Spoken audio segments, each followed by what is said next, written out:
Last जो हम लोगों ने देखा था that is related to double circulatory system, हमने कवर कर लिया था। डबल सर्कुलेटरी सिस्टम से आई थिंक कोई सच बहुत आपको प्रॉब्लम नहीं आया होगा। जो आपको याद रखना है that is difference between when, artery, sequence. Sequence हमेशा ध्यान में रखना कि जो वेन्स है वो वेन्यूज से मतलब कैपिलरी से ओरिजिन ऑफ, कुछ क्वेश्चंस मैं बता देती हूँ। ओरिजिन ऑफ वेन्यूज, वेन्स का ओरिजिन कैपिलरी से होता है, हार्ट से नहीं होता है। क्लियर। एंड आर्टरीज का, आर्टरीज का, आर्ट्रियोल्स का, इनका ओरिजिन हार्ट से होता है, मतलब हार्ट से ये निकलेंगी एंड इधर से ये एट्रियोल से लेके कैपिलरी तक जाएंगी एंड कैपिलरी से वेन्यूल बनेंगे, वेन्यूल से वेन्स बनेंगी एंड वेन्स से वेना केवा बनेगी। मतलब डिफरेंट डिफरेंट ऑर्गन्स की वेन्स मिलेंगी तो फिर वेना केवा बनेगी। वेना केवा में एक नीचे से, नीचे के बॉडी पार्ट से ला रही है तो दैट इज इंफीरियर, एक ऊपर के बॉडी पार्ट से आ रही है that is superior, then finally vena cava and वो फिर आपका हार्ट में एंटर कर जाएगी। तो towards the heart, towards the heart जो जाता है creation that is capillary, venule, vein, vena cava. And toward away from the heart, away from the heart, heart से बाहर की तरफ जो जा रहा है, हार्ट को जो जा रहा है that is capillary, venues, when, vena केवा। और हार्ट से बाहर की तरफ जो जा रहा है वो रहेगा आपका aorta, arteries, arteriole and capillary. Are you getting my point? क्या बता रही हूँ, यही कहीं लिखा भी होगा ऐसा कुछ। हाँ, ये वाला सीक्वेंस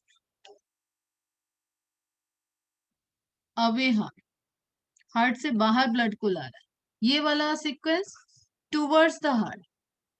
एक सिंपल सा डिफरेंस वेन और इसमें ध्यान रखना आप, सिंपल सा डिफरेंस है कि जो वेन्स हैं वो आपकी हार्ट से नहीं जनरेट होती, वो हार्ट को जाती हैं। एंड आर्टरी आपकी एरोटा जो है वो हार्ट से जनरेट हो गई है एंड हार्ट से बाहर की तरफ जा रही है तो उसका डायमीटर कम होता जा रहा है, ब्रांचेस बनती जा रही है एंड फाइनली वो कैपिलरीज में मिल जा रही है।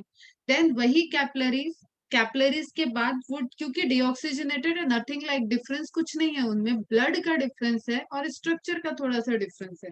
तो उसी ब्लड वेसल का पार्ट जब कैपिलरी में उनका ऑक्सीजनेटेड वाला काम खत्म हो जा रहा है तो डीऑक्सीजनेटेड को कैरी करने के लिए अगेन कैपिलरी में आया। देन कैपिलरी से वेन्यूज बनेंगी, venules which carry the deoxygenated blood from the tissue and then vein respective organ का blood and then vena cava. इतनी सी बात याद रहेगी सबको। तो एक लिंक याद रखना बेटा पूरा रिलेटेड। ये इमेज इंपॉर्टेंट है, इमेज याद रखना, लेबलिंग के लिए आ सकता है। ये लेबल तो कभी नहीं भूलना है। पल्मोनरी वेन, पल्मोनरी आर्टरी ध्यान में रखना, only artery which carries deoxygenated blood which have valve, valve होता है, डीऑक्सीजनेटेड ब्लड होता है। Only when which carry oxygenated blood and without valve. तो इस तरीके से कुछ आपको कंपैरेटिव यहाँ पे क्वेश्चन याद रखना है। Dorsal aorta, vena cava, great when, महा, हिंदी में क्या बोलते हैं, महाधमनी मतलब आर्टरी, शिरा मतलब रीढ़, महाशिरा। क्लियर, महाशिरा, महाशिरा हो गई वेना केवा एंड महाधमनी वो हो जाती है आपकी एरोटा। फिर आपको वॉल लेयर में बिल्कुल कॉन्सेप्ट वाइज ध्यान में रखना है। ल्यूमेन कम हुआ है तो डायमीटर कम हो रहा है, बीच की कैविटी कम है, स्मूथ मसल्स ज्यादा है, किसमें, आर्टरी में। आर्टरी में स्मूथ मसल्स ज्यादा है, ल्यूमेन कम है तो ब्लड प्रेशर किसमें हाई रहेगा, ब्लड फ्लो किसमें हाई रहेगा, बर्नौली थ्योरम। डायमीटर कम कर दिया हमने, आर्टरी में हाई चले। ल्यूमेन ज्यादा है वेन्स में, क्यों ज्यादा है, क्योंकि स्मूथ मसल्स यहाँ पे थिन है कंपेरेटिव टू आर्टरी। ठीक है।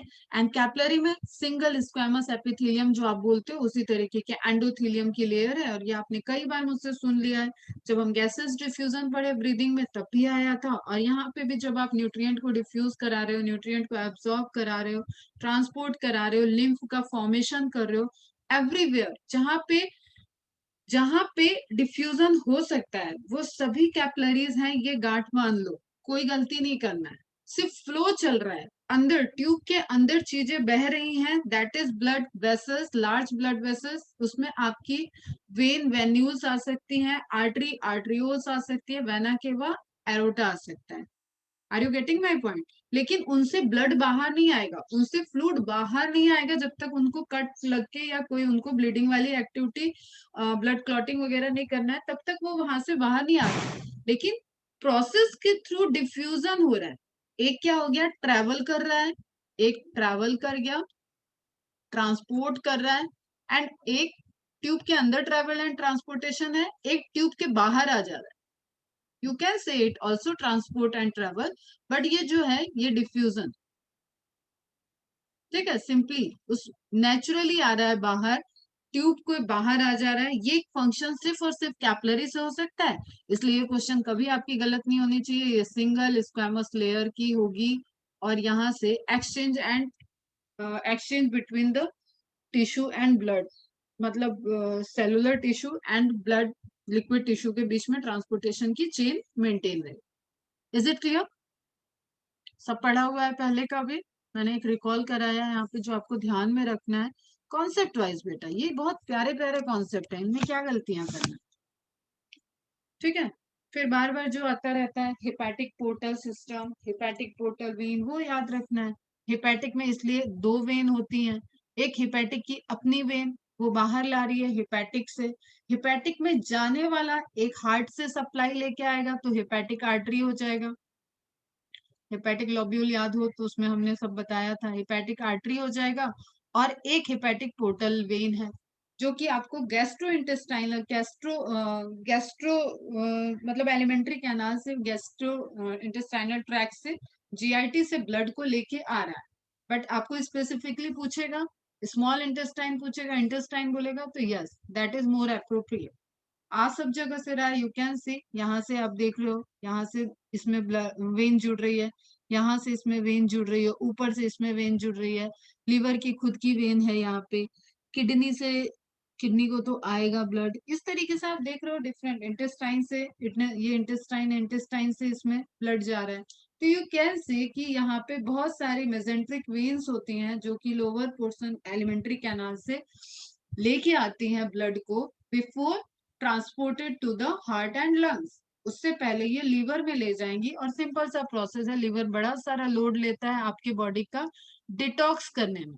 आप जो भी टॉक्सिक मटेरियल आपके फूड से या आपके ड्रग्स से, ड्रग्स के जो साइड इफेक्ट वाले मटेरियल होते हैं, वो अल्कोहल वगैरह कोई ले रहा है, वो सारी चीजों को पहले लीवर चेक कर लेता है, एंड देन उसके बाद वो लीवर की हेपेटिक वेन से ब्लड को ट्रांसपोर्ट करा देता है आगे। ठीक है, तो आपको याद रखना है, हेपेटिक पोर्टल वेन याद रखना है बेटा बिल्कुल अच्छे से। तो लीवर के पास आने वाला ब्लड वेन लेके भी आता है, आने वाला ब्लड जो ब्लड वेसल्स होती है उसको आप कॉन्सेप्ट वाइज याद रखोगे कि आर्टरी है, तो यहाँ पे गलती हो जाएगी। आपको याद रखना है हिपैटिक, हिपैटिक मतलब लीवर, लीवर को दो तरीके से ब्लड की सप्लाई आ रही है, एक तो हार्ट से उसको ऑक्सीजनेटेड ब्लड आ रहा है, दूसरा उसको एलिमेंट्री कैनाल से पूरे ब्लड कनेक्ट होके उसके पास आ रहे हैं हिपैटिक पोर्टल वेन की तरफ। ठीक है, एक पोर्ट है, इस पे कई जगह से वेन्स आके बाइंड कर रही हैं, जुड़ रही हैं, एंड देन एक कॉमन वेन पूरी सप्लाई को आगे लीवर में ले जा रहा है। फिर वही left lobe, right lobe, large lobe, small lobe, वो वाले पार्ट आ गए। Is it clear? क्लियर। इसके बाद आप देखो यहाँ पे, इस सब से आपका ब्लड जाएगा वेना केवा, लेकिन vena cava not a part of hepatic portal system. Hepatic portal system separate चल रहा है, हेपेटिक पोर्टल सिस्टम से ब्लड कहाँ गया, लंग्स में नहीं जा रहा है, ये जा रहा है लीवर में, लीवर से ये जाएगा वेना केवा में, वेना केवा से ये अगेन जाएगा, अब लीवर से ट्रांसपोर्ट होके तब वो जाएगा हार्ट में, हार्ट से जाएगा लंग्स में। और ब्लड आपका डीऑक्सीजनेटेड ही है, कोई दिक्कत नहीं है उसमें। क्लियर? जस्ट आप न्यूट्रिएंट से जो भी डिटॉक्स वैल्यूज आई है, डिटॉक्सिफिकेशन है, उसको चेक कर रहे हैं। Blood enters general circulation by way of hepatic vein. Liver monitors blood content nutrient molecules travel in hepatic portal vein to liver. Small intestine absorb products of digestion. ये सारी चीजों की चेकिंग होती है, याद है आपको बढ़िया से। एक आपको याद रखना है ब्लड वेसल्स में जो मिस हो जाता है, दैट इज हार्ट की खुद की सप्लाई, पहले भी बताया है। ठीक है, LCA, right RCA, and then coronary artery divide होती है सरकमफेरेंस कोरोनरी आर्टरी में, and anterior descending coronary artery में लेफ्ट वाली डिवाइस हो जाएगी आपकी फर्स्ट और ये कुछ कोरोनरी आर्टरी से रिलेटेड याद रहना चाहिए। नाउ बात करते हैं रेगुलेशन ऑफ कार्डियक एक्टिविटी। ठीक है, you all know that our heart is myogenic. What it means? Again reply fast. Myogenic heart.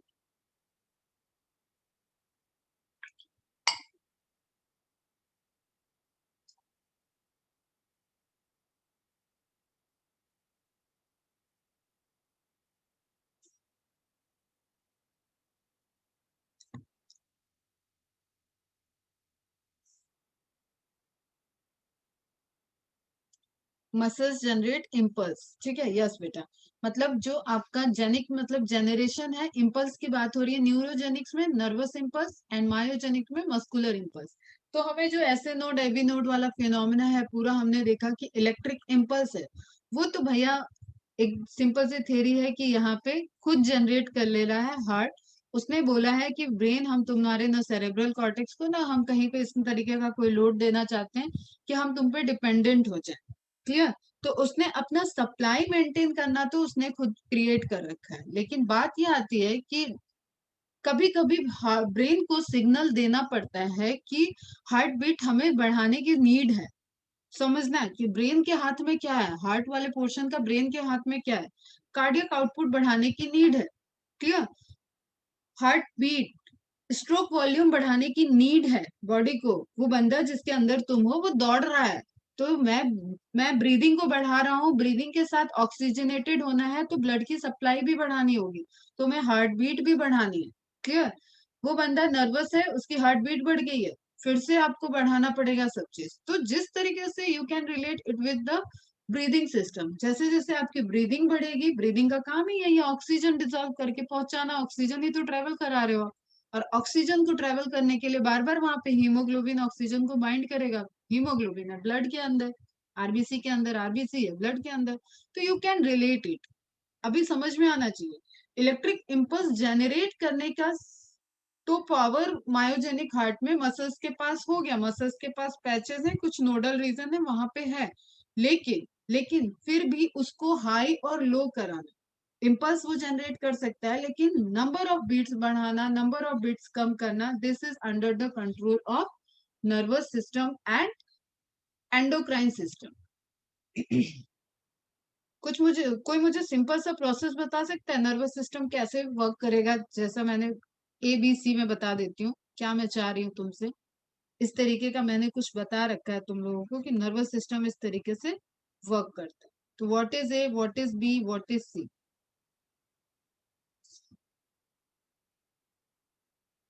ये फीडबैक होगा।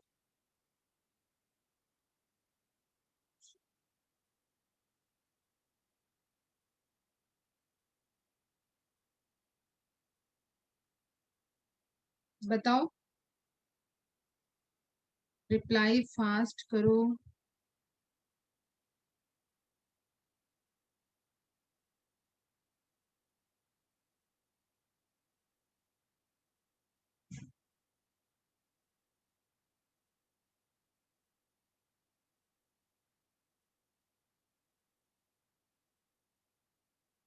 सिंपल सी चीज पूछ रहे हैं, बहुत सिंपल सी बात पूछ रहे हैं।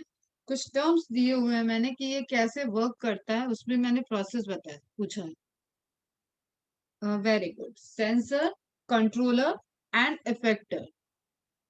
ठीक है, तो सेंसर क्या हो गया आपका, ए हो गया। कंट्रोलर क्या है आपका, बी। एंड अफेक्टर जिसको उसने सिग्नल देके प्रोसेस कराया, तो A to B to C and C से ए की तरफ अगर रिक्वायरमेंट है तो वहां पे फीडबैक चलेगा। तो यही चीज है बेटा, सेंसरी होंगे, कुछ रिसेप्टर्स होंगे, वो सेंस करेंगे, वो सिग्नल ट्रांसफर करेंगे कंट्रोलर सेंटर को, तो कोई कंट्रोलर सेंटर होगा वो उस सिग्नल से प्रोसेस करेगा एंड देन अगेन सिग्नल देगा अफेक्टर्स को, ताकि उसके रिस्पेक्ट में रिस्पॉन्स जनरेट हो। जैसा डाइजेस्टिव ब्रीदिंग सिस्टम में आपने देखा था।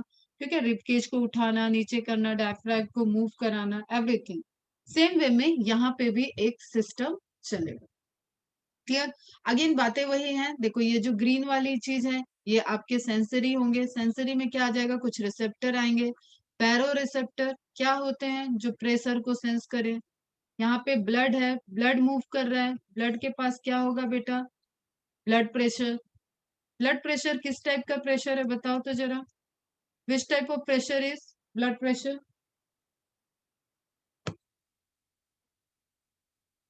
किस कैटेगरी में डाल दें? Hydrostatic, very good. ठीक है, फ्लूइड से जनरेट हो रहा है तो हाइड्रोस्टैटिक प्रेशर है।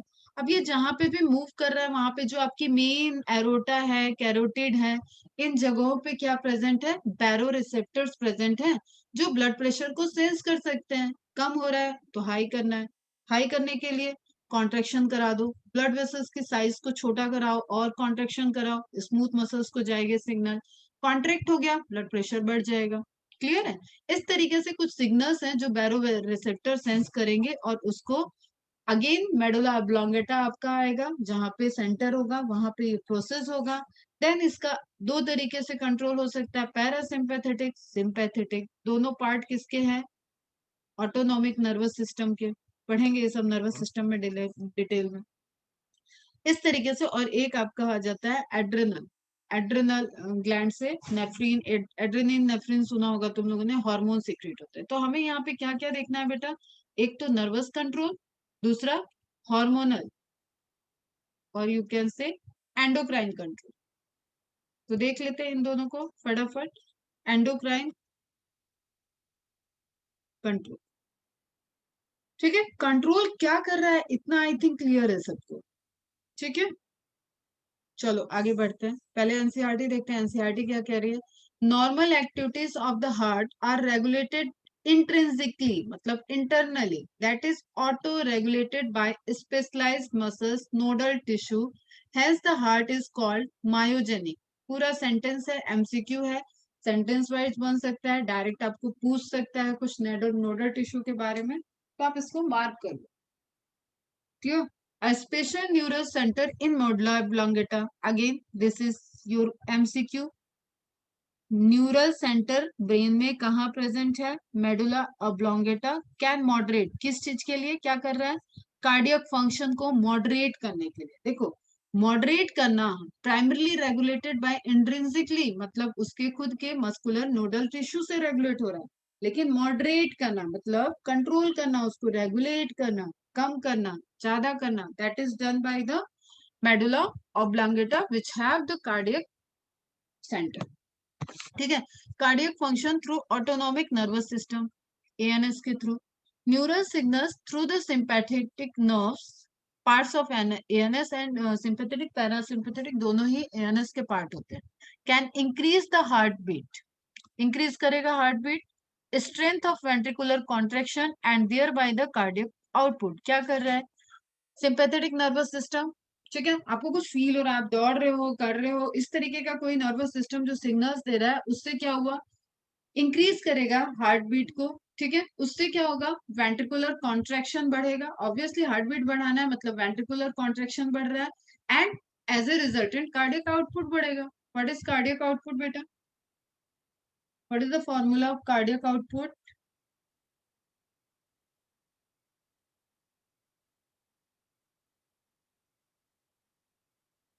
तो यहां तक एक मार्किंग कर लेना। कार्डियक आउटपुट बताओ फटाफट क्या है? एग्जाम दे चुके हो तुम लोग इस चैप्टर का?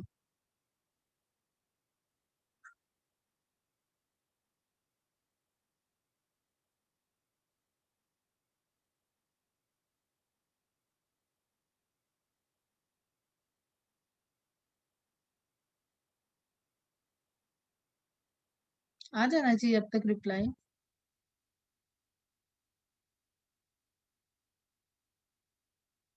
स्ट्रोक वॉल्यूम, यस बेटा, ठीक है, stroke volume into heart beat per minute, that is cardiac output. मतलब एक एक कार्डियक की फंक्शनैलिटी एक मिनट में, ठीक है, एक हार्ट की फंक्शनैलिटी इन 1 मिनट। तो उसमें आप क्या देखोगे? Stroke volume into heart beat, कितनी बार हार्ट रेट उसका क्या चल रहा है, कितना हार्ट बीट कर रहा है, ये हो जाएगा फॉर्मूला। ओके, चलो अब यहां से मार्किंग करो। ऑन द अदर हैंड, अब देखो मैंने तुम्हें एक कॉमन सी बात बताई है, सिंपैथेटिक और पैरासिम्पैथेटिक हमेशा रिवर्स वर्क कर रहे हैं। सिंपैथिक बढ़ा रहा है तो पैरासिम्पैथेटिक घटाएगा। क्लियर? सिंपैथेटिक बढ़ा रहा है तो पैरासिम्पैथेटिक घटाएगा। तो अदर हैंड अब इसका रिवर्स सोचो, क्या हो सकता है? Parasympathetic neural signals another component of ANS, दोनों एएनएस के ही कंपोनेंट हैं, decrease the rate of heart beat को कम कर दिया, speed of conduction of action potential and thereby the cardiac potential, जो कंडक्शन ऑफ एक्शन पोटेंशियल जो अंदर इंटरनल चल रहा है उसको भी उसने स्पीड को क्या कर दिया, लो कर दिया। एंड जब वही स्ट्रोक वॉल्यूम कम हो गया, फिर आपका हार्ट बीट रेट कम हो गया, तो ओवरऑल कार्डियक आउटपुट लो हो गया। तो इन दोनों चीज को आप यहाँ पे मार्क करोगे और जो हम फ्लो चार्ट दे रहे हैं उसको आप ड्रॉ करोगे, सभी करोगे। एंड देन आता है आपका एड्रिनल मेडुलरी। अब आपको एक कॉन्सेप्ट मैंने बताया हुआ है basics, what is medulla, what is cortex, बताओ। एड्रिनल एक ग्लैंड है, आई थिंक सबने नाम सुना होगा, हार्मोनल ग्लैंड, एंडोक्राइन ग्लैंड है एड्रिनल ग्लैंड। अगर यहाँ पे लिखा है एड्रिनल मेडुलरी, एड्रिनल मेडुलरी, तो what do you mean by adrenal medullary? And if it is written adrenal cortex, then what do you mean by the adrenal cortex? Basics चीज पूछ रही हूँ। एड्रिनल इज ग्लैंड, इतना मैंने बता दिया। Now what is medulla, what is cortex? Fast reply करना बेटा।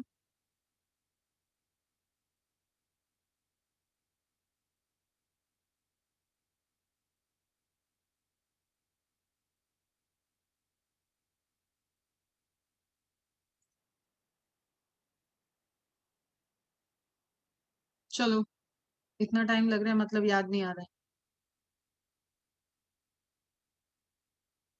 हाँ, सिंपल सी चीज है, कोई भी चीज जो बायोलॉजी में डिवाइड हो सकती है टू पार्ट में, मतलब इसमें रिपीटेड सेगमेंट दिख रहे हैं एक जैसे, और इधर एक जैसे सेगमेंट है, आप डिस्टिंग्विश कर सकते हो कॉन्टेक्स्ट को, स्ट्रक्चर को।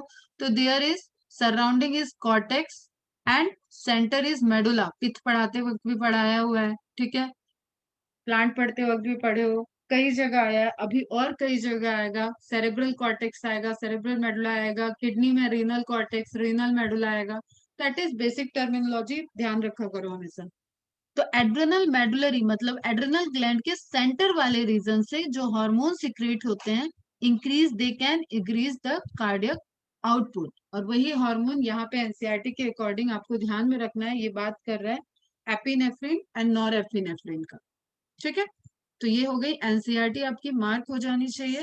ब्रैकेट में कुछ चीजें लिखना है आपको, प्लस आपको गिवन चार्ट और फ्लो चार्ट्स को ड्रॉ करना है, एंड टेबल को भी ड्रॉ करना है।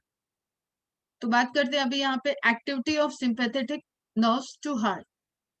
देखो यहाँ पे आप देख रहे थे, यहाँ पे आपका सिंपैथेटिक है and this one is parasympathetic. तो दो तरीके से नर्वस सप्लाई इसको कंट्रोल कर रही है।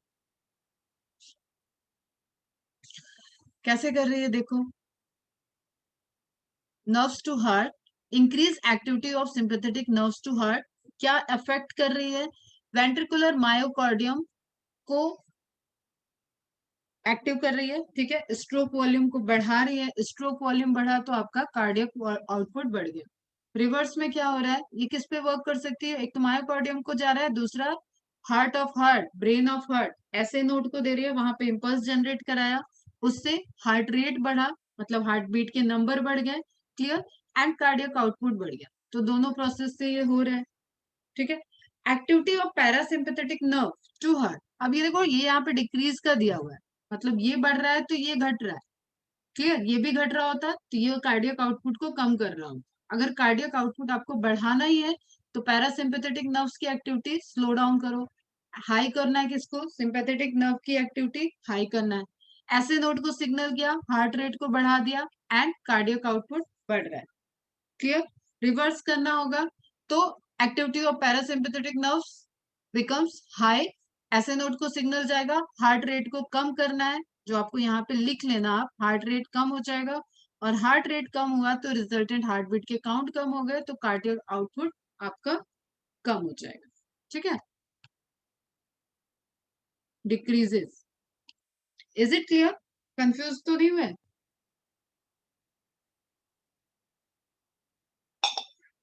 ये सिंबल को ध्यान देना, ये डिक्रीजिंग का सिंबल दिया है तो कंफ्यूज नहीं होगे। Is it clear? सबको क्लियर है?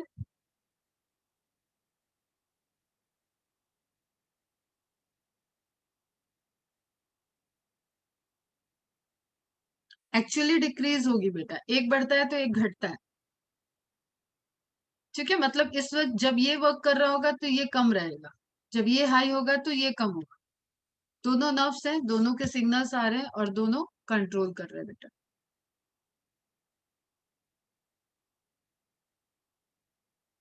एक इमेज और थी, मैं शायद मिस कर गई हूँ।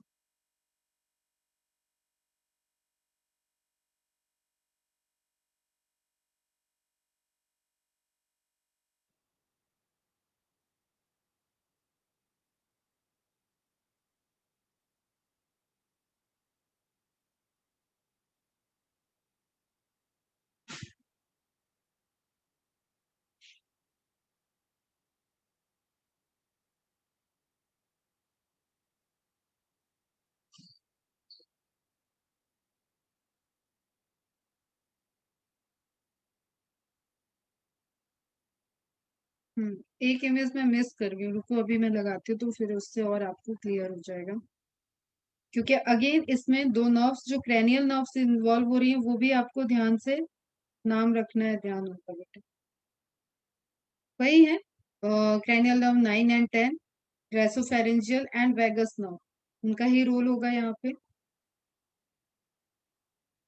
एक सिग्नल को ला रहा है, एक सिग्नल को प्रोसेस करने के बाद ले जाएगा।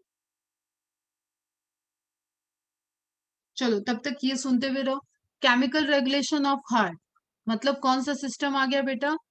हार्मोन सिस्टम, मतलब endocrine system. Okay, endocrine control. इसमें क्या होगा, अब ये पूरा ब्रीदिंग वाला है। बैरोरिसेप्टर्स हैं, सेंस करेंगे। ठीक है, केमिकल्स को सेंस कर रहे हैं, केमिकल सेंस, सॉरी केमोरिसेप्टर्स हैं, केमिकल्स को सेंस करेंगे। ठीक है, बैरोरिसेप्टर तो आपके उधर सेंस हो गया, ब्लड प्रेशर वाला। इसमें क्या होगा, केमिकल को सेंस करना है। केमिकल में आप जानते हो कि ऑक्सीजन लेवल सेंस हो सकता है और CO2 का H+ आयन कंसेंट्रेशन सेंस हो सकता है, और CO2 भी जो आपके कैरोटिड आर्टरी में रिसेप्टर्स थे वो उसको सेंस कर सकते हैं। तो वही बात है यहाँ पे, oxygen lack to increase in heart rate. अगर ऑक्सीजन का कंसेंट्रेशन लो आ रहा होगा तो हार्ट रेट को लंग्स को रिक्वायरमेंट, लंग्स के पास ऑक्सीजन आ रही है, ब्लड नहीं आ रहा है तो हार्ट रेट को बढ़ाना पड़ेगा। हार्ट रेट बढ़ेगा तो लंग्स को ब्लड की सप्लाई बढ़ जाएगी। क्लियर, और वहां से ऑक्सीजन बढ़ने लगेगा। और इसी को आप ब्रीदिंग के रिस्पेक्ट में देखोगे, ऑक्सीजन लेस है, ऑक्सीजन कम है कंसेंट्रेशन में ब्लड में, तो उसमें क्या होगा, ब्रीदिंग रेट को हाई करना पड़ेगा। Is it clear first point? Clear है बच्चा फर्स्ट पॉइंट? समझ में आया? मैंने दोनों सिस्टम को रिलेट किया है। अगर आप ब्रीदिंग पॉइंट ऑफ व्यू से देखोगे तो आपके कैमो रिसेप्टर क्या सेंस कर रहे थे, ऑक्सीजन कंसंट्रेशन को कम करते हैं लेकिन फिर भी कर तो रहे थे ना, कैरोटिड जो रिसेप्टर्स थे वो सेंस कर रहे थे। तो उसी तरीके से यहाँ पे क्या है बेटा, कि उसको सेंस कर रहे हैं, ऑक्सीजन कम है, तो यहाँ पे दो चीजें हो सकती है कि ब्लड की सप्लाई स्लो चल रही है तो लंग्स के पास ऑक्सीजन है लेकिन वो डिफ्यूज नहीं हो रही है। समझना बात को, लंग्स के चैम्बर में ऑक्सीजन है लेकिन वो ब्लड में नहीं पहुंच रही है, उतना ब्लड अमाउंट में नहीं पहुंच रहा है। तो लंग्स क्या सिग्नल भेजेगा, भाई हार्ट रेट को बढ़ाओ, हार्ट को बीट कराओ। Are you getting my point? तो हार्ट का बीट बढ़ेगा। क्लियर है? इस तरीके से रहेगा। सेकंड पॉइंट देखते हैं, एक्सेस इन कार्बन डाइऑक्साइड। क्योंकि आपके इधर ब्रेन के रिसेप्टर्स की बात नहीं हो रही, अभी बड़ी बड़ी आर्टरीज के रिसेप्टर्स की बात हो रही है, तो वहां पे कार्बन डाइऑक्साइड को भी सेंस कर सकता है और H+ आयन कंसंट्रेशन को भी सेंस कर सकता है, जो कि आपको एसिडिक कंडीशन बताएगा। Leads to increase in heart rate, again ये भी क्या कराएगा, हार्ट रेट को इंक्रीज कराएगा। ठीक है, ताकि वो डीऑक्सीजनेटेड ब्लड फास्ट चलेगा और वो लंग्स के पास जाएगा, ऑक्सीजनेटेड में कन्वर्ट होगा। तो विद रिस्पेक्ट टू हार्ट आपको यहाँ पे देखना है बेटा, clear, increase in heart rate. और अगर कार्बन डाइऑक्साइड एक्सेस है तो आपको ब्रीदिंग के रिस्पेक्ट में क्या होगा, एक्सहेल की मैकेनिज्म, मतलब ब्रीथ आउट फास्ट होगा। तो यहीं पे आप इस चार्ट को रिलेटेड टू लिख सकते हो, ब्रीदिंग सिस्टम वहां पे भी पैरेलली क्या चलेगा, ब्रीद इन ब्रीद आउट। ठीक है, टॉक्सिसिटी को रिमूव करना है क्योंकि। फिर आपका क्वेश्चन आता है ब्लड हार्मोन वाला। ब्लड हार्मोन में जो एक लाइन में आपके एनसीईआरटी में नीचे लिखा था ना, एड्रेनलिन मेडुला वाला पोर्शन, वही है ये। यहाँ पे आपको ध्यान में रखना है एड्रेनल मेडुला वाला, तो फिलहाल आप इतना ध्यान में रखो, एड्रेनल नॉर एड्रेनलिन, दो हार्मोन जो आपके एड्रेनल ग्लैंड से आ रहे हैं। अब ये एंडोक्राइन सिस्टम में हम पढ़ाएंगे इन दोनों के, ये दोनों हार्मोन सिक्रीट होते हैं मेडुलरी रीजन, मेडुला से, एड्रेनल मेडुलरी रीजन से सिक्रीट होते हैं। और हार्मोन है तो ब्लड में जाएंगे, ब्लड में जाएंगे तो इनका इम्पैक्ट आएगा। तो आपने 3F हार्मोन सुना है क्या? 3F में क्या आ जाता है, किसी को पता है?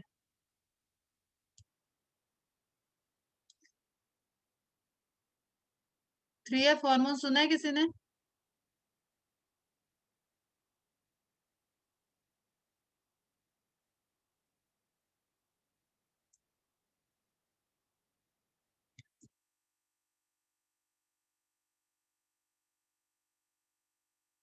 नहीं सुना है, वेरी गुड, सुन लो अभी।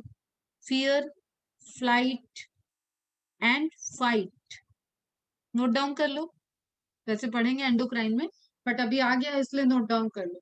एड्रेनलिन हार्मोन को बोलते हैं fear, flight and fight hormone. आपके डर में, आप बहुत खुशी से उड़ रहे हो, सातवें आसमान पे हो तब, और फाइट आप किसी से लड़ रहे हो, गुस्से में हो, एग्रेशन में हो, उस टाइम आपकी जो ये वाइटल ऑर्गन्स की मैकेनिज्म है इसको अंडर द कंट्रोल, तो यू कैन रिलेट इट कि ये बहुत फास्ट हार्मोन है, हार्मोन एक्टिविटी बेसिकली स्लो चलती है।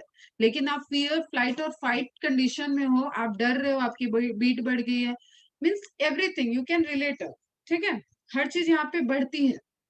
तो उस केस में वाइटल ऑर्गन्स को कंट्रोल करना जो है वो हार्मोन सिस्टम में किसके ऊपर जिम्मेदारी चली जाती है? एड्रेनलिन हार्मोन के ऊपर।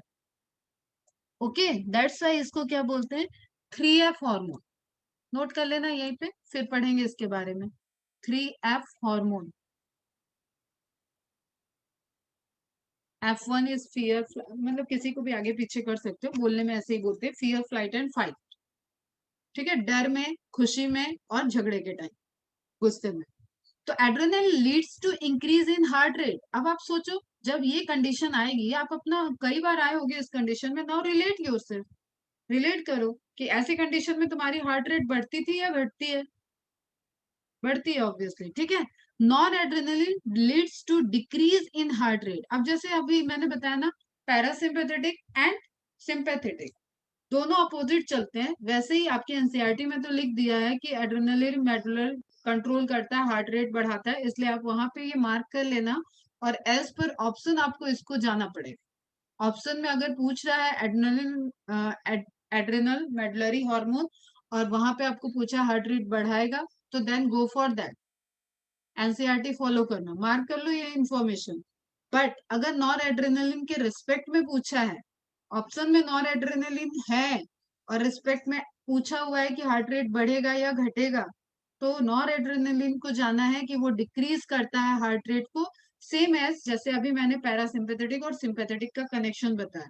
तो जब मैं हार्मोन फंक्शन बताऊंगी तब मैं आपको एक्सप्लेन करूंगी कि जो आपके एड्रेनलिन और नॉर एड्रेनलिन हार्मोन है, ये दोनों एड्रेनल ग्लैंड से रिलीज होते हैं, मेडलरी रीजन से, एंड इनके फंक्शन एक दूसरे के अपोजिट चलते हैं। क्लियर है? तो अभी यहाँ पे नोट डाउन कर लेना आप, ये फ्लो चार्ट बनाना है सबको। Nor adrenaline decreases in heart rate, and adrenaline का सिक्रेशन हो रहा है तो इंक्रीज करेगा heart rate, and this is the 3F hormone. Thyroxine simple, आपका जो सबसे वास्ट हार्मोन है, मेटाबॉलिज्म के लिए रिस्पॉन्सिबल है। थायरोक्सिन का लेवल हाई है तो मेटाबॉलिज्म हाई होगा, मेटाबॉलिज्म हाई है तो ऑक्सीजन की सप्लाई ज्यादा चाहिए, ऑक्सीजन की सप्लाई ज्यादा चाहिए तो भाई ब्लड को ज्यादा जाना पड़ेगा, ब्लड ज्यादा जाएगा, कब जाएगा? जब हार्ट रेट बढ़ा देंगे, आप हार्ट बीट बढ़ा लो, ब्लड बढ़ा लो, तो सब कुछ वहां पे आपका इंक्रीज हो जाएगा। मैं ये पूरा चार्ट क्लियर कर रही हूँ, आप मुझे एक बार शांति से ये पढ़ के बता दो कि यहाँ पे सब बातें आपको समझ में आ गई। यहाँ पे आपको कई चीजें रिलेट हुई हैं। नर्वस सिस्टम अलग चल रहा था, ये हार्मोनल सिस्टम है। हार्मोनल सिस्टम में आपका केमिकल रिसेप्टर्स काम करेंगे, केमिकल रिसेप्टर्स में एक तो प्राइमरी सिग्नलिंग मॉलिक्यूल्स आपके हार्मोन वाले जा रहे हैं, दूसरे आपके ऑक्सीजन, कार्बन डाइऑक्साइड और H प्लस आयन ब्लड में प्रेजेंट है, उनको केमो रिसेप्टर सेंस कर रहे हैं। तो इनसे रिलेटेड एक हार्मोन वाला सिस्टम हो गया जिसमें एड्रेनलिन, नॉर एड्रेनलिन, थायरोक्सिन, तीन हार्मोन के आपको एग्जाम्पल याद रखना है, वो आप रिलेट करो। एंड देन आप मुझे ये बता दो कि ये ऑक्सीजन और जो आपका ये वाला सीन था उसको आप ब्रीदिंग से रिलेट कर पाए क्या? अब कर लिए हो तो टू गुड है, नहीं कर लिए हो तो फिर बाद में एक बार रिवाइज करा दें। After completion of excretory system I will take a quick revision of breathing system and circulatory system again. एक एक लेक्चर देंगे हम इसमें। इज इट क्लियर बच्चे? आगे बढ़े, बता तो दो।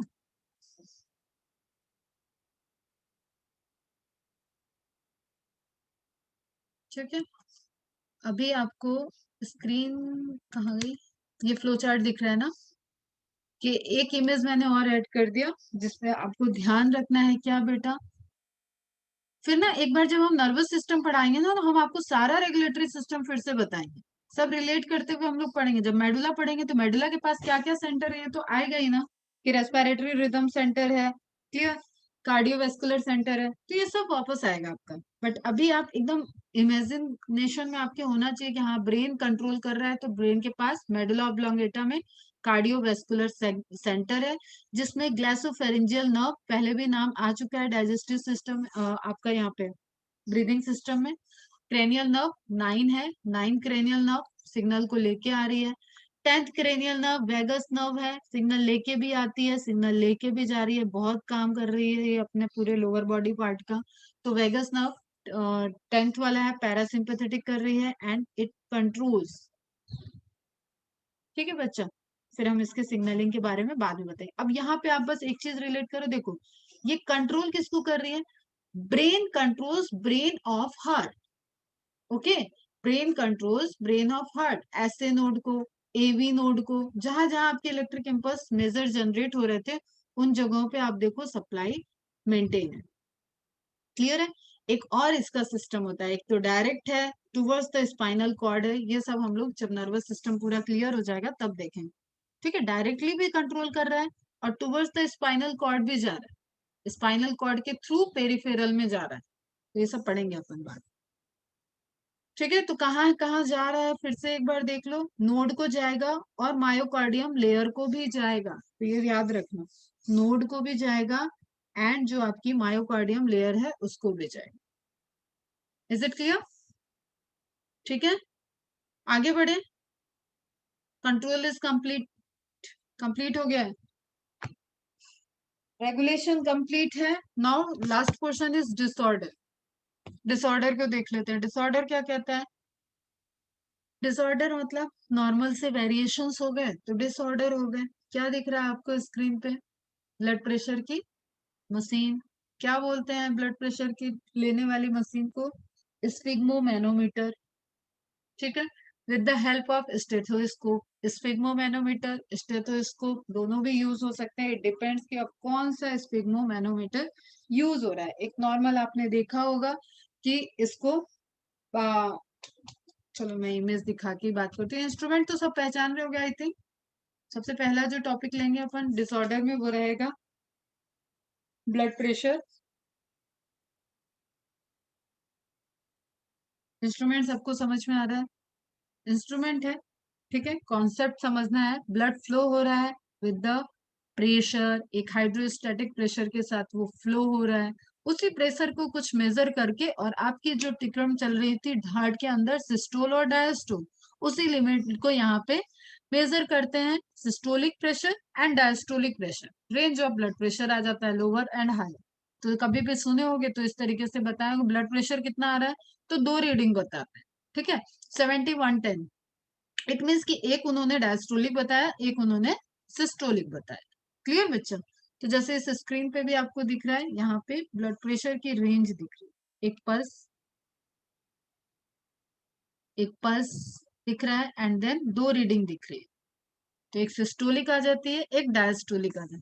अरे वाह, लिखा भी है इसमें, सिस्टोलिक डायस्टोलिक। ठीक है, एक ये होता है स्फिग्मोमेनेटर, एक ये होता है, इसको आप दिखाते हैं हम इमेज। ऐसे बाजू पे हाथ पे ऊपर की तरफ बांधते हैं ताकि ब्रैकियल आर्टरी के, देखो ये एमसीक्यू है, ब्रैकियल आर्टरी के प्रेशर को मेजर कर ले। ठीक है, यहाँ पे जो आगे की तरफ एक आर्टरी का क्वेश्चन मैंने दिया था, कितने लोगों का सॉल्व हुआ था? एक दिन लेक्चर में मैंने नाम लिया था और उसको मैंने डाला भी था, रेडियल आर्टरी।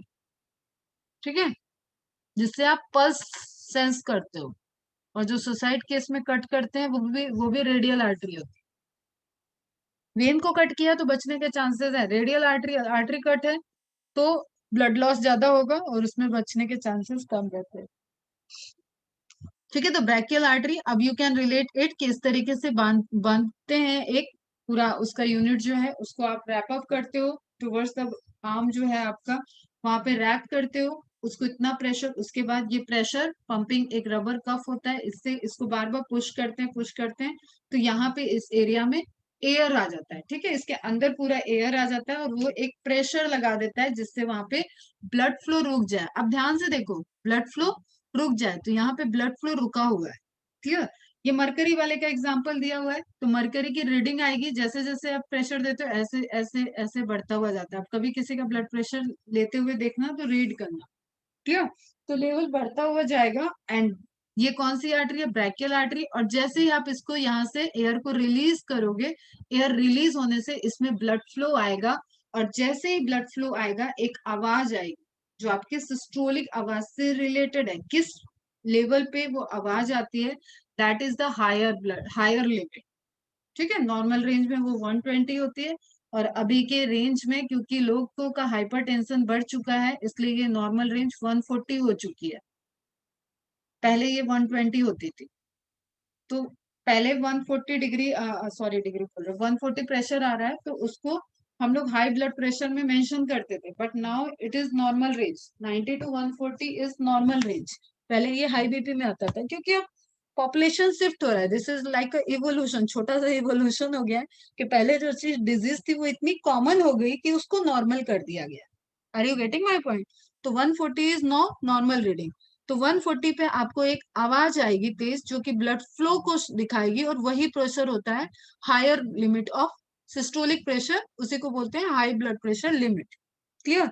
फिर धीरे धीरे जब ये ब्लड फ्लो होगा तो वो आवाज आनी बंद हो जाती है, और फिर एक लोअर रीडिंग आती है जिसपे वो आवाज आनी बंद हुई है, वो लोअर लिमिट हो जाती है, डायस्टोलिक। इसके बाद नॉर्मल ब्लड फ्लो अब चलने लगेगा। तो नॉर्मल सिस्टोल और डायस्टोल को यू कांट सेंस, बट आपको इसको सेंस करने के लिए ब्लड की सप्लाई ब्लॉक करनी पड़ी है with the help of instrument. आपने यहाँ पे ब्लड की सप्लाई रोकी, उसके बाद प्रेशर रिलीज किया, देन जो भी ब्लड फ्लो हो रहा है वो एक साउंड के साथ फ्लो होगा, जो तेज साउंड आएगा उसको डायस्टोलिक, और जैसे जैसे साउंड नॉर्मल हो जाएगा, गायब होने लगेगा, उसको सिस्टोलिक, सॉरी तेज वाले को सिस्टोलिक एंड एंड वाले को डायस्टोलिक बोलेंगे।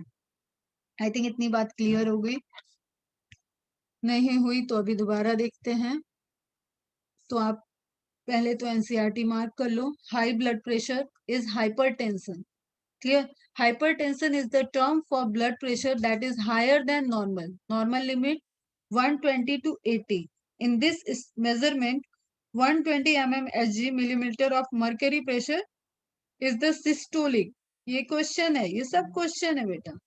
और pumping pressure and 80 mmHg is the diastolic. ठीक है, पहले होता था 120 80, now 140 and 90।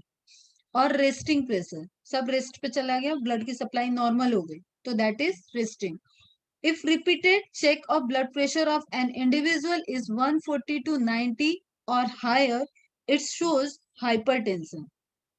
High blood pressure leads to heart disease and also affect vital organs like brain and kidney. अब इस पे बात करते हैं बाद में, अभी प्रेशर की बात कर लेते हैं। अब एक बार एक क्वेश्चन आया था बेटा, 130 एंड 9 एंड 89,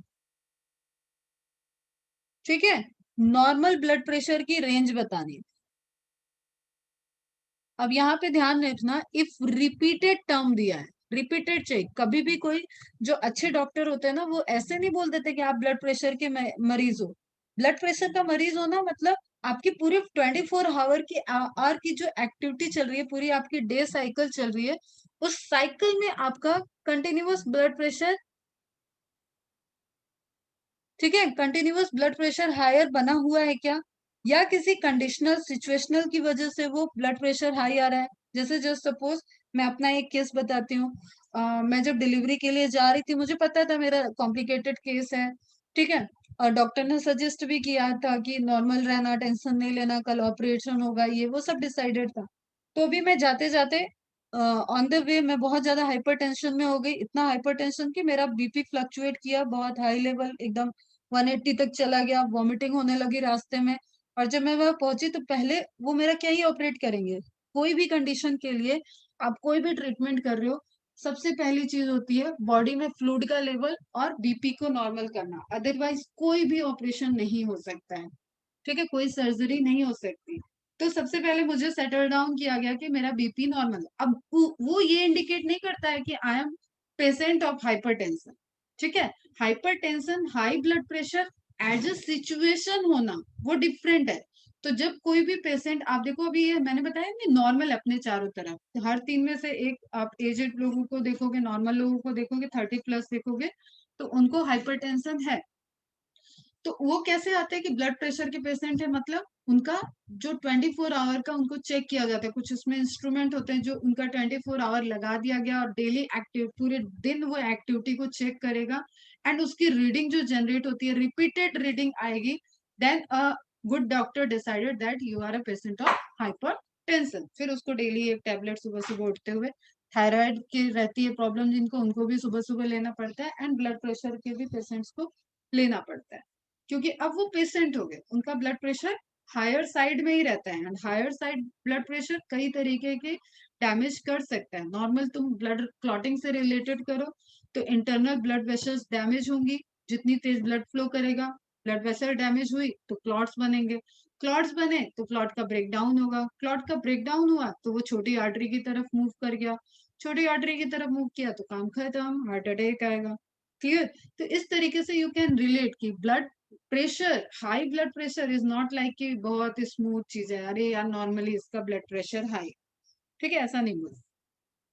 तो एक तो ये चीज रीडिंग वाली याद करना। तो यहाँ पे मैंने क्वेश्चन पुट किया कि 139 and 89, is it normal reading और हाई ब्लड प्रेशर। तो ये एनसीईआरटी से ही इन्होंने जस्टिफाई किया था, क्योंकि एनसीईआरटी में दिया हुआ है repeated check of blood pressure of an individual is 140 to 90। अगर रिपीटेड चेक में ये प्रेशर बना हुआ है then it is shows the hypertension, और ये जस्ट एक रीडिंग नीचे की बता रहा है, देन इट इज नॉर्मल। तो ध्यान रखना ये, ठीक है। और मैंने तुम्हें नॉलेज के लिए भी बता दिया कि अभी 140/90 भी नॉर्मल आता है, तो above 140/90 that is the case of hypertension. Clear है बेटा? एक मिनट जरा रुकना। ठीक है बेटा, क्लियर है यहाँ तक?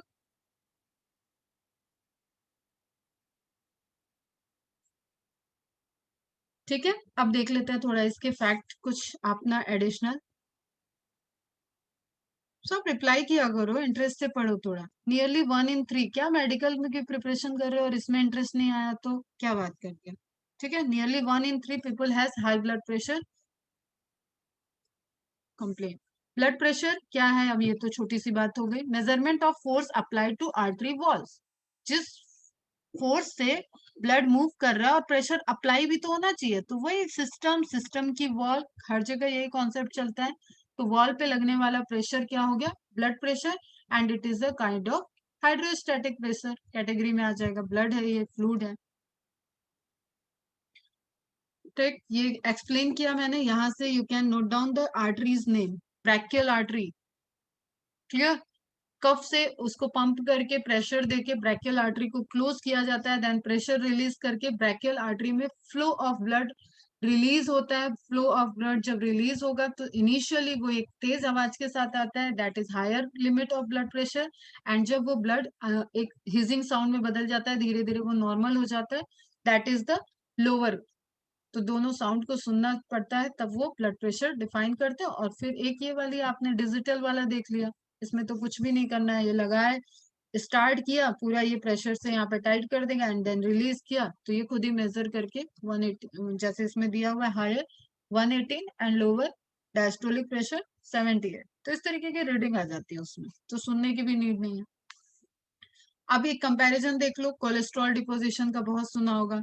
Normal pressure on wall, normal सब कुछ अच्छा है, नॉर्मल चल रहा है। इंक्रीज प्रेशर, वही बर्नौली थ्योरम आ गई, ठीक है, डायमीटर कम हुआ, फ्लो बढ़ गया, प्रेशर बढ़ गया, बर्नौली थ्योरम।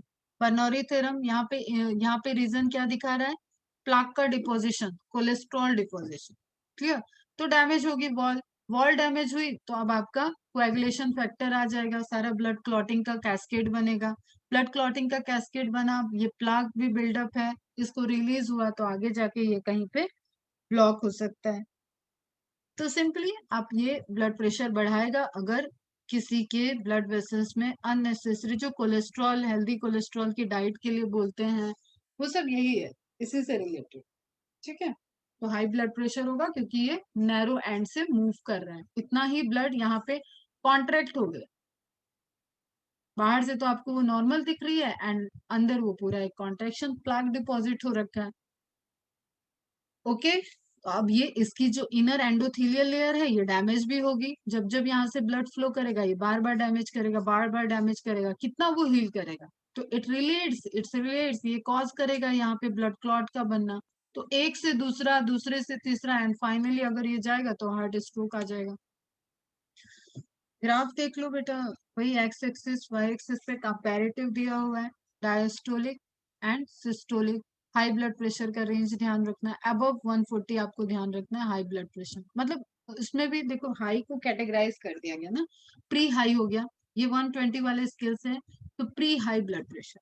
अभी भी नॉर्मली डॉक्टर सजेस्ट कर देते हैं, 140 आ रहा है तो वो बोलते हैं कि ये नॉर्मल है लेकिन आप थोड़ा सा ध्यान रखिए, ठीक है। Actually this is under the high blood pressure, 120 के ऊपर क्या हो गया, pre high blood pressure, and ये वाला थोड़ा टेंशन वाला हो गया, हाई ब्लड प्रेशर भी है ऊपर से हाई हाई ब्लड प्रेशर हो गया, तो ये सब टेंशन वाली चीज हो जाती है।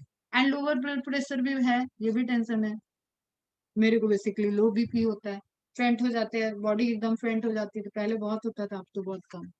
तो लो प्रेशर आपका लोअर लिमिट के भी नीचे जा रहा है, मतलब लोअर नॉर्मल लिमिट अगर आपने रखी 80 और 120, तो लोअर लिमिट आपकी क्या आ रही है, 70, 60, 55, मेरी 50 आ जाती थी, 50, 55 बहुत लो, ऐसा लगता था कि बंद है सब कुछ, काम ही नहीं कर रहा है, एकदम लो सप्लीमेंट में चल रही है बॉडी, तो उस तरीके का रेंज आ जाता था। इसी तरीके से आपका अपर कैसा आएगा, 110, ठीक है, 90, इस तरीके के रेंज आएंगे, तो मतलब लो ब्लड प्रेशर का भी फिनोमिना है। अब अगेन लो ब्लड प्रेशर है तो सब वही मैकेनिज्म, ऊपर ऑक्सीजन डिपॉजिट है, ऑक्सीजन लेने के लिए ब्लड सफिशिएंट नहीं आ रहा है, बॉडी वर्क कर रही है, मेटाबॉलिक डाउन है, everything will go down down down, इस तरीके से बॉडी शो करेगी, ठीक है। तो related comparatively you can relate, ऐसा नहीं है कि सिर्फ ब्लड प्रेशर है तो कुछ और नहीं होगा, यहाँ पे देखो bleeding with in the brain, haemorrhagic condition जिसको बोलते हैं, स्ट्रोक, ब्रेन स्ट्रोक, उसमें हाइपरटेंशन, ब्लड फ्लो बहुत ज्यादा जा रहा है तो ब्रेन की छोटी नसें जो है वो डैमेज हो सकती है, ब्रेन स्ट्रोक बोलते हैं। फिर मेमोरी लॉस, डिमेंशिया हो रहा है, ऑक्सीजन चाहिए बेटा, ऑक्सीजन ये सब चीजें वहां पे करेंगी। A clot in the neck which can travel to brain and block an artery, ischemic stroke बोलते हैं इसको। इनलार्ज हार्ट, वेंट्रिकल का साइज बढ़ गया है, ब्लड प्रेशर मतलब बढ़ रहा है, सब एकदम इस सारी कंडीशन में, अब ये पूरा एक मिक्सचर है, हार्ट अटैक की कंडीशन दी है। किडनी फेल्योर हो सकता है, किडनी को प्रॉपर सप्लाई नहीं मिल रही है, किडनी का फेल्योर हो सकता है, इसका अपना कंट्रोल सिस्टम होता है, रास, ये पढ़ाएंगे नेक्स्ट चैप्टर में। इलार्ज आर्टरी, आर्टरी की साइज बढ़ी हुई है, डायलेशन हो गया है, वो भी इशू है। ब्लॉक्ड आर्टरी, आर्टरी ब्लॉक हो गई है, वो भी इशू है। प्लैक का डिपॉजिट, तो ये पूरा ओवरऑल इस इमेज में आपको ब्लड वेसल से रिलेटेड इश्यूज को शो कर रहा है, ठीक है। हाई ब्लड प्रेशर को सीवियर हेडेक, विजन प्रॉब्लम, क्योंकि ऑक्सीजन की सप्लाई से आपका जो रेटिना वगैरह होता है इन पे भी इम्पैक्ट पड़ जाता है, रेटिनोपैथी हो जाती है, तो vision problem, difficulty breathing, fatigueness, chest pain, pounding in your chest, neck, एक पूरा एक ऐसे क्लम्प सब फील होता है सब, ब्लड इन द यूरिन, तो ये अलग अलग डिजीज के स्टार्टिंग हो सकती है अगर कोई कंटिन्यूअस हाइपरटेंशन का पेशेंट है। तो ये सिर्फ ऐसा नहीं है कि वो ब्लड फ्लो से रिलेटेड रहेगा, because blood is connective tissue and that is related to all other number of the organ system of your body. ठीक है, तो दैट्स वाई धीरे धीरे धीरे धीरे एक टाइम के साथ कई चीजें इम्पैक्ट होती है। नाउ नेक्स्ट जो आपको दिया हुआ है that is coronary artery disease. Coronary artery इसलिए याद रखना है आपको, ठीक है, coronary artery left right and then left का डिवीजन को याद रखना है आपको। इसको कलेक्टिवली बोलते हैं CAD, often refer to as atherosclerosis.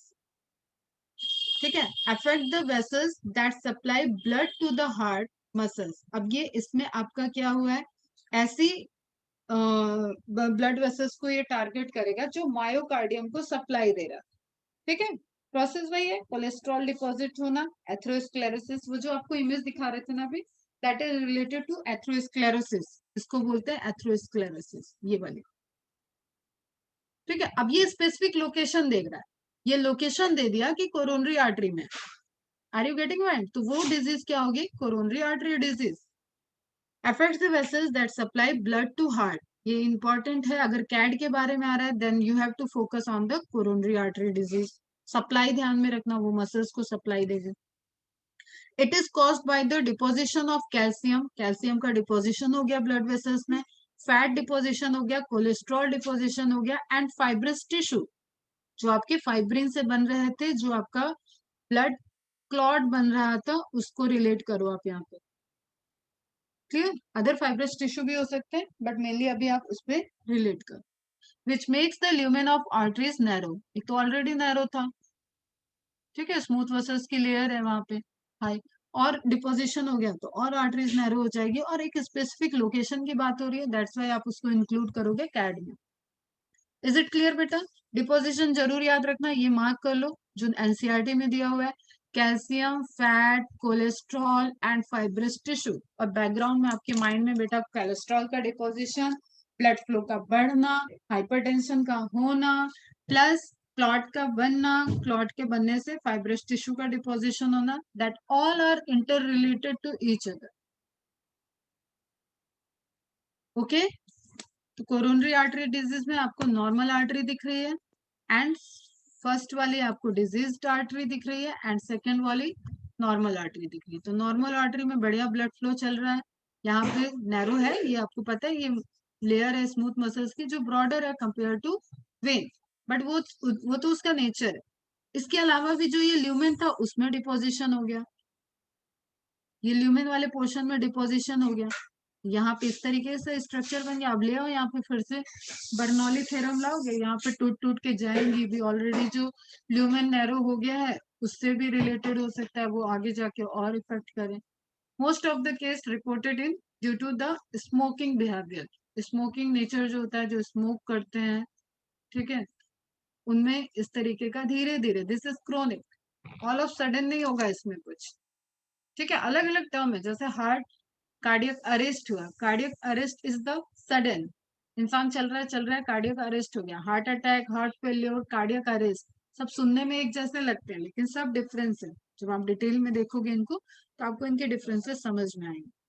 तो यहाँ पे जो दिखा रहा है deposition, that is because of smoking, कुछ उसके पार्टिकल्स चीजें जाके डिपोजिशन फ्लो करके डिपोजिशन हो रहा है, धीरे धीरे मैकेनिज्म बिगड़ रही है, तो एक टाइम के बाद वहां पे इम्पैक्ट दिखेगा। हाइपरटेंशन मैंने बताया, बर्नौली थ्योरम कम हुआ, नैरो चल रहा है, प्रेशर हाई है, डैमेज होगा, क्लॉटिंग होगी।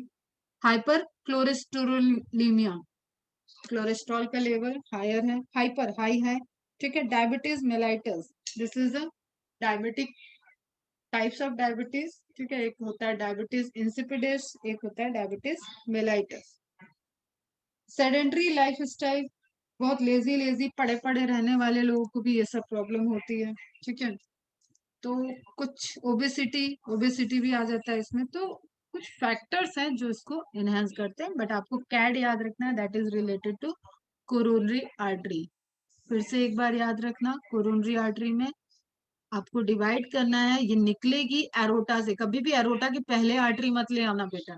एरोटा इज द महा, क्या बोल रहे हैं फिर से बोलिए, महाधमनी, हिंदी में मैं कंफ्यूज आता है, धमनी शिरा, शिरा मतलब वेन, हो सकता है अभी भी उल्टा बोल रही, नहीं सही बोल रही, महाधमनी। ठीक है, तो एरोटा से निकलने वाली आर्टरी रहेगी कोरोनरी आर्टरी।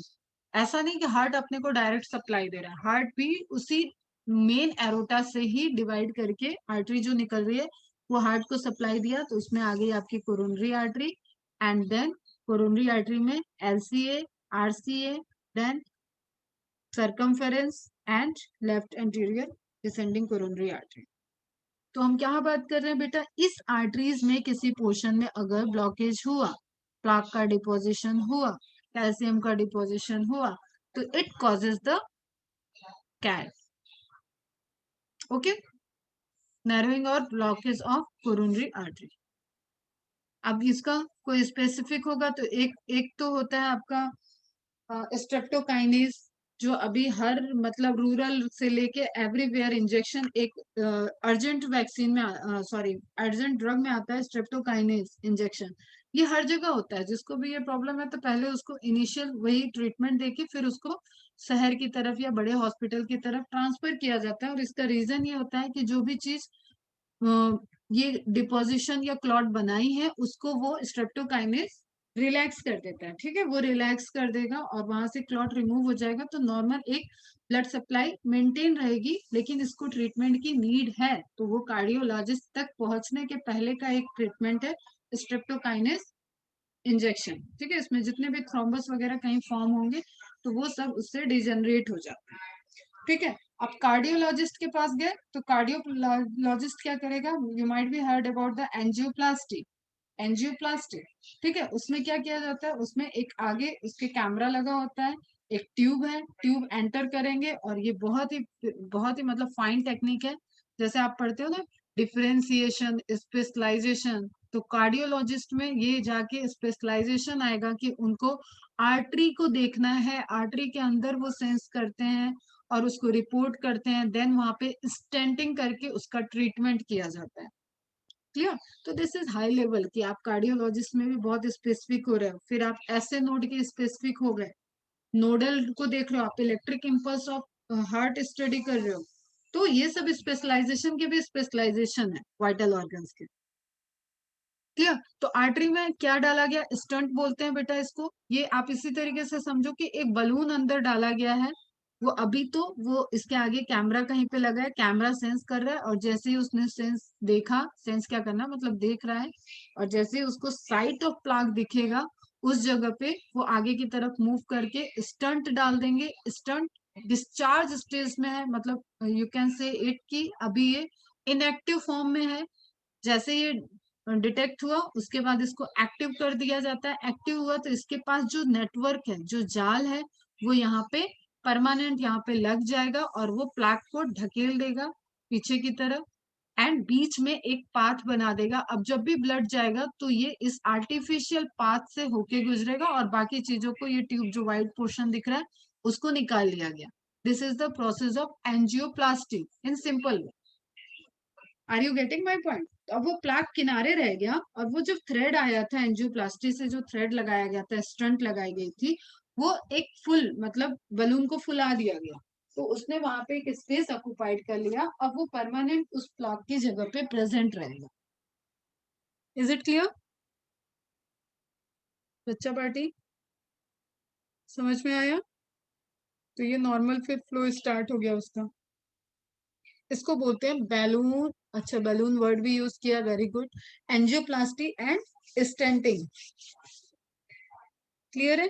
आर्टरी का क्रॉस सेक्शन, प्लाक दिख रहा है इसमें, एंड आफ्टर स्टेंट डालने के बाद दिस इज स्टेंट। ये जो नेटवर्क दिख रहा है ना आपको, ये जो नेटवर्क रह गया, दैट नेटवर्क इज स्टेंट। अब ये पूरा एक इसके बीच से ब्लड सप्लाई होगा, प्लाक नहीं आएगा यहाँ, तो ये उसका एक परमानेंट क्योर हो जाता है और इससे आर्टरी जो है वो वाइडेंड हो जाएगी, चौड़ी हो जाएगी फिर से। प्रॉब्लम खत्म हो गया, ब्लड फ्लो का स्टार्ट हो गया। ओके, क्लियर है? अब नेक्स्ट डिजीज देखना है अपने को, एंजाइना। एंजाइना इज बिफोर, मतलब एक एंजाइनल पेन आप बोलते हो, that is related to heart pain. ठीक है, एक एंजाइनल पेन मतलब हार्ट अटैक से थोड़ा सा पहले वाला सिम्टम समझ सकते हो, you can relate it.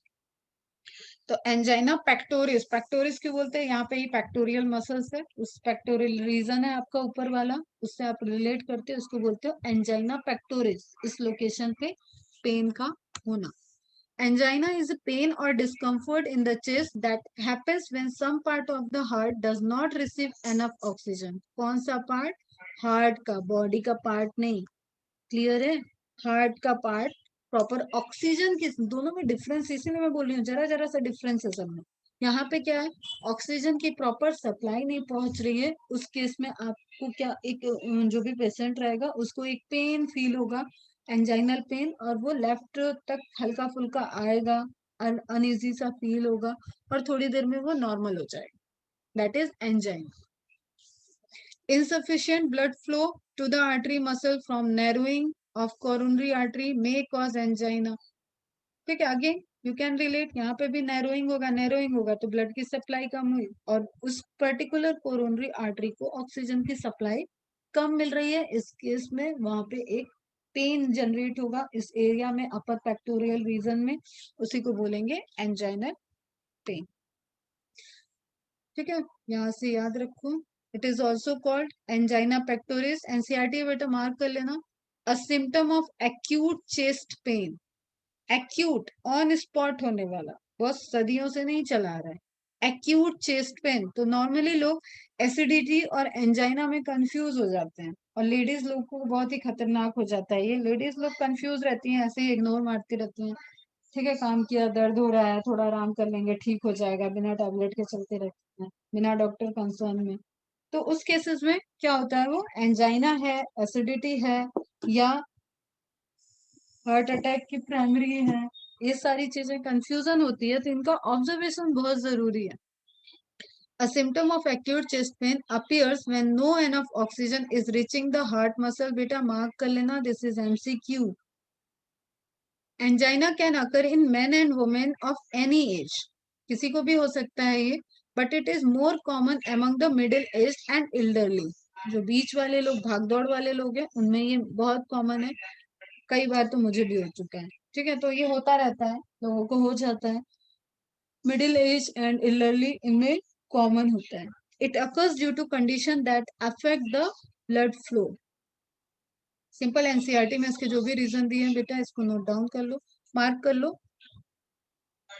Now आ गया हार्ट फेल्यूर, हार्ट फेल्यूर, ठीक है, हार्ट फेल कर रहा है, हार्ट अभी खत्म नहीं हुआ है, हार्ट के भी डिफरेंट डिफरेंट स्टेजेस हैं, ठीक है, हार्ट की फंक्शनिंग फेल हो रही है, दैट इज हार्ट फेल्यूर, मतलब उसको बचाया जा सकता है, दैट इज नॉट कंडीशन कि सब कुछ खत्म हो गया है, कार्डियक अरेस्ट इज फिनिश, ठीक है, हार्ट फेल्योर मतलब हार्ट फेल हो रहा है, आप उसको बचा सकते हो, डिफरेंट सिस्टम वहां पे फिर से एक साथ कोलैबोरेट करते, ब्रेन इन्वॉल्व होता है, लंग्स बचाने की कोशिश करता है, किडनी भी सिग्नल देता है कि हार्ट की एक्टिविटी की वजह से ये सिम्टम्स हो रहे हैं, ठीक है, एंड फाइनली अगर कोई उसमें ट्रीट नहीं करेगा तो इट लीड्स ऑल्सो डेथ। यहाँ पे एक कॉमन सी चीज जो आपको ध्यान में रखनी है, जो डिफरेंस के पॉइंट ऑफ व्यू से, कि हार्ट फेल्योर के लिए रीजन जो है वो वेंट्रिकुलर, आप दोनों इमेज पे फोकस करो, तो वेंट्रिकल की आप जो मायोकार्डियम की थिकनेस देख रहे थे, that thickness is playing important role in contraction, ठीक है, तब यहाँ पे पंपिंग हो रही थी अच्छे से स्पीड में, अब ये थिकनेस कम हो गई है, अंदर फ्लूइड बाहर ज्यादा है, फ्लूइड ज्यादा है तो ऑलरेडी उसको प्रेशर ज्यादा लगना चाहिए, फ्लूइड भर गया तो वो क्या करेगा, इन लार्ज वेंट्रिकल है, कैविटी ज्यादा है, ब्लड का वॉल्यूम उसमें ज्यादा आ रहा है, लेकिन मसल्स वीक हो रखी है, मायोकार्डियम उसकी डैमेज हो रही है, ठीक है, तो वो उस स्पीड से पंप अप नहीं कर पाएगा, उस स्पीड से सिस्टोलिक मूवमेंट नहीं कर पाएगा, and that result in heart failure. Are you getting my point, what is the difference, that is the difference कि हार्ट की जो स्ट्रक्चर मैंने आपको पढ़ाया है, उस स्ट्रक्चर में मैंने बोल दिया उसकी मायोकार्डियल लेयर में डैमेज हो रहा है, मायोकार्डियल लेयर थिन हो गई है, मायोकार्डियल के थिन होते ही जो बीच की कैविटी, जो हॉलो कैविटी थी, ऑब्वियसली वो कैविटी का वॉल्यूम बढ़ गया, कैविटी का वॉल्यूम बढ़ रहा है तो ब्लड का वॉल्यूम बढ़ेगा, ब्लड का वॉल्यूम बढ़ रहा है तो जितना ज्यादा ब्लड उतना ज्यादा प्रेशर चाहिए, बट उतना प्रेशर जनरेट ही नहीं हो सकता, because all are generated by the myocardium layer, all that pressure is generated by the myocardium layer. तो जब मायोकार्डियम ही प्रॉपर फंक्शन नहीं कर पा रही है तो हार्ट की पंपिंग में अफेक्टेड होगी। That is the condition of heart failure. Okay, is it clear?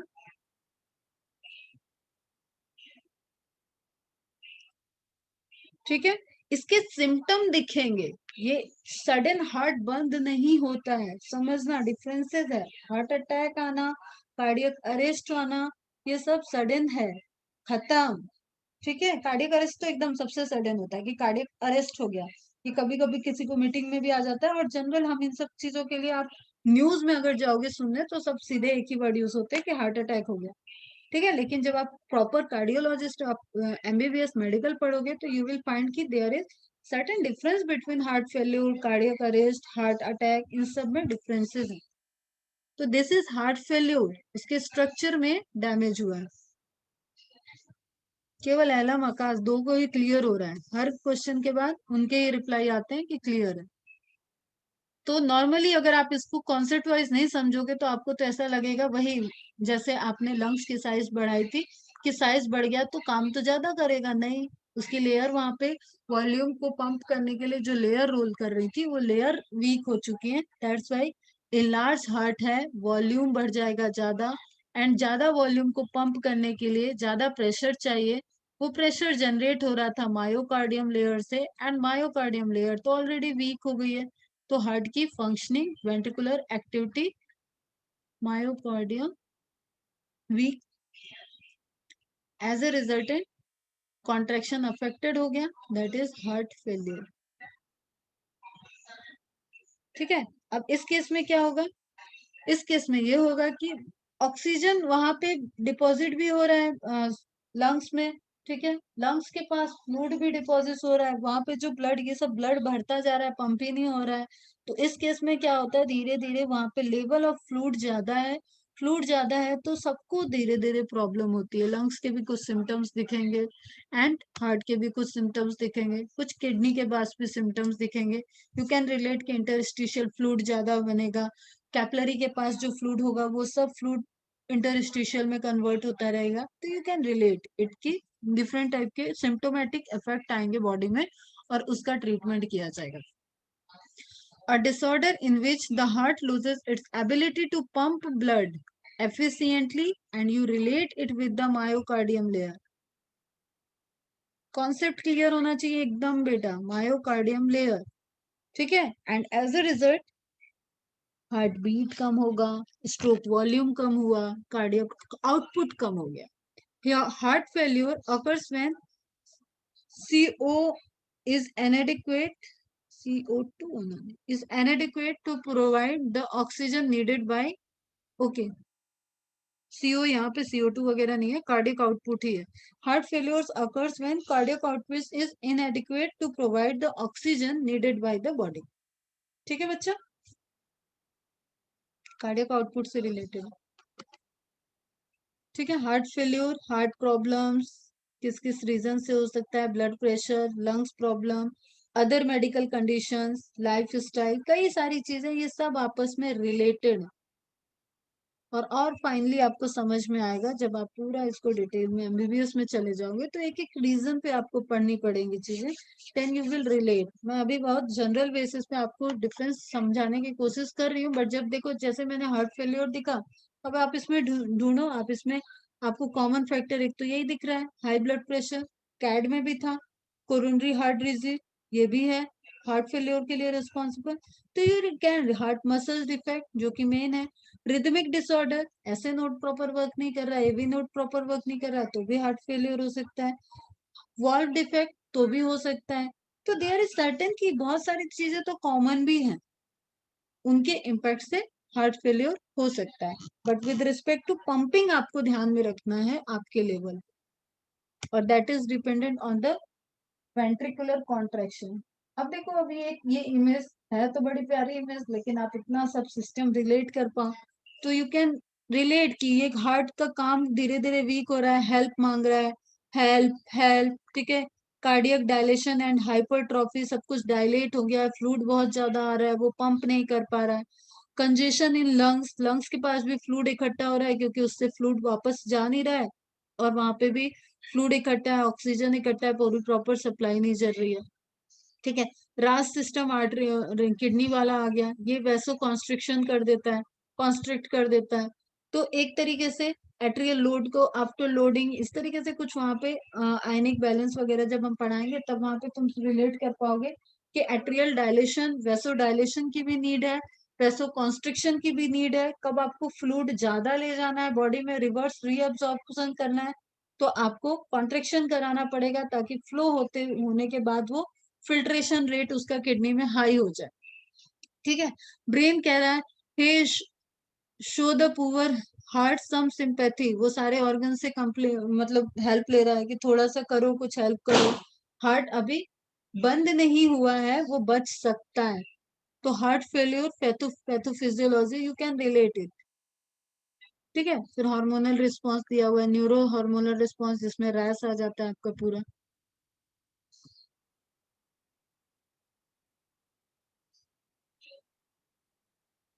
ठीक है। अब ये आपके किडनी दिख रही है, किडनी दिख रही है, किडनी के ऊपर एड्रिनल ग्लैंड दिख रहा है, वो चिल्ला रहे हैं कि वी नीड मोर ब्लड, क्योंकि यूरिन का फॉर्मेशन, ब्लड का जीएफआर रेट रुक गया है, फिल्ट्रेशन रेट रुक गया है। तो उस केस में वो भी अपील कर रहा है कि मुझे बहुत ब्लड चाहिए, और ब्लड चाहिए, फिल्ट्रेशन नहीं हो पा रहा है पूरा प्रॉपर। तो एवरीवन ट्राइंग, सबको नीड है, और वो क्योंकि हार्ट पे डिपेंडेंट है तो पूरा सिस्टम डैमेज हो रहा है एक तरीके से। समझ में आया? तो heart failure is means to state of heart when it is not pumping blood effectively enough to meet the needs of the body। Simple सी चीज, यहाँ से लाइन आप ऑब्टेन कर लेना, ऑक्सीजन से रिलेटेड है। क्लियर? पंपिंग से रिलेटेड है, पंप नहीं हो रहा है प्रॉपर, और ऑक्सीजन की सप्लाई नहीं मेंटेन हो पा रही। It is sometime called congestive heart failure, congestive heart failure because congestion of the lungs, वहां पे deposition of fluid is one of the main symptom of this disease. Related है सब। Heart failure is not the same as cardiac arrest, cardiac arrest तो एकदम sudden वाला है। When the heart stop beating, beat बंद हो गया, heart की बीटिंग ही रुक गई है। ठीक है।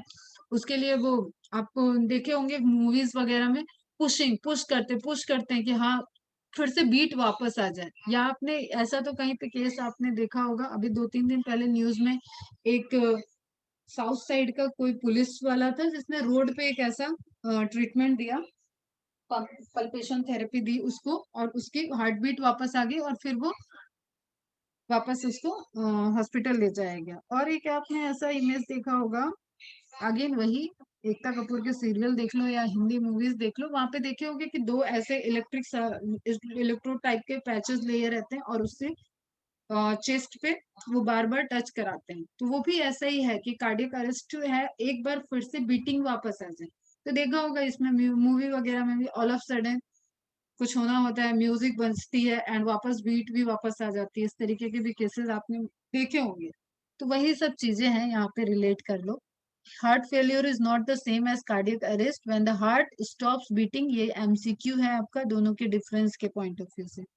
और अ हार्ट अटैक, ठीक है, when the heart muscle is suddenly damaged by an inadequate blood supply, heart muscle damage हो रही है, उसको प्रॉपर ब्लड सप्लाई नहीं मिल रही है, तो you can relate it with the coronary artery. ठीक है। हार्ट ब्लॉकेज, आर्टरी का ब्लॉकेज, ब्लॉकेज नहीं तो सप्लाई नहीं, सप्लाई नहीं तो फिर हार्ट अटैक। तो सब थोड़ा थोड़ा एक एक स्टेप आगे पीछे ऊपर नीचे इस तरीके से हैं, बट रिलेटेड है। ठीक है। जैसे आप ऊपर तक जाना है तो आप इस स्टेयर से ही जाओगे, लेकिन हर स्टेयर्स एक दूसरे से रिलेटेड है। उसी तरीके से ये डिजीज सब हार्ट की जो आप देख रहे हो, ये तीनों कैटेगरी, ये सब एक दूसरे से रिलेटेड। हार्ट फेलियर के कॉन्सिक्वेंसेस क्या होते हैं? फ्लूइड का डिपोजिशन कहाँ कहाँ? पल्मोनरी में होगा। ठीक है। लोअर बॉडी लिम्ब, लिम्ब से तो ब्लड ऊपर के डायरेक्शन में, अगेन ग्रेविटेशनल फोर्स, ये सब तो वैसे ही प्रेशर वाली चीजें हैं, नहीं हो रहा है प्रॉपर, तो इस पोर्शन में डिपोजिशन। स्प्लीनोमेगेली, स्प्लीन का साइज बढ़ना। पल्मोनरी एडेमा, पल्मोनरी में सूजन, वॉल्यूम बढ़ना, लिक्विड बढ़ना, और पल्मोनरी का साइज बढ़ना। हिपैटोमेगेली, लीवर का साइज बढ़ना। साइनोसिस, ब्लड स्पॉट आ जाना, सॉरी क्या, ब्लूइश स्पॉट आ जाना, ठीक है, जैसे वेनस ब्लड आप देखते हो ना, मतलब CO2 का डिपोजिशन बॉडी में बढ़ रहा है, that is related to cyanosis, heart failure के ये सारे सिम्टम्स हैं। ओके बच्चा, अब ये आपके फ्यूचर हैं, फटाफट पढ़ो, अच्छे से क्वालिफाई करो और जाओ बढ़िया, ये सब चीजें एंजॉय करो। पढ़ाई के बाहर भी देखो, दुनिया देखो, ये जब एक्सपेरिमेंटली इन सब चीजों को देखोगे, अब यहाँ पे देखो कुछ कुछ कट्स वगैरह लगा के जैसे बॉडी को स्टडी करते हैं, उसी तरीके से ये क्या है कि स्टैचू वगैरह टाइप से आप पुतले लिए हो मस्कुलर्स को स्टडी करने के लिए, वो उसी तरीके के वहां पे केमिकल मटेरियल यूज करके बनाए जाते हैं, जिससे आपको ह्यूमन बॉडी का पूरा फील आए। छोटी क्लासेस में भी आपने लेबोरेटरी में देखा होगा, एलिमेंट्री कैनाल का सिस्टम वगैरह बना हुआ रखा रहता है मॉडल जैसा, तो उसी तरीके के, अब ये तो आपकी हायर स्टडी की बात हो जाएगी, MBBS की बात हो जाएगी, बढ़िया स्टेथोस्कोप, व्हाइट कोट, एकदम इससे ज्यादा क्या टसन है, ठीक है, तो ये सब बढ़िया से अच्छे से जाओ, अचीव करो, and I can do it को आई कैन डू इट में कन्वर्ट करो, पढ़ाई करो। आज यहीं पे कंप्लीट करते हैं ECG वाला पोर्शन, अब रिवीजन लेक्चर में ले लेंगे, और आज हम शेयर करेंगे आपको MCQs PDF, एक्स्ट्रा PDF, उसको सॉल्व करना जितना फास्ट हो सके उतना फास्ट कर लो, और कल से स्टार्ट करेंगे excretory system. Is it clear बच्चा, सब समझ में आया? रिमेनिंग पोर्शन को एक बार रीड कर लो और एक बार PDF को भी सॉल्व कर लो, उसके बाद पूरे अपने डाउट्स के नोट्स बना लो, एक जगह नोट डाउन कर लो, उन नंबर्स को शेयर कर दो, क्लास ले लेंगे। एक्सक्रीटरी सिस्टम बहुत बड़ा नहीं है, छोटा है, कम लेक्चर्स में हो जाएगा कंप्लीट। तो नेक्स्ट टेस्ट के पहले I can revise breathing system and circulatory system and excretory system, all three. चलो खुश रहो, मस्त रहो, जाओ लंच वगैरह करो, bye bye, take care, bye बच्चे।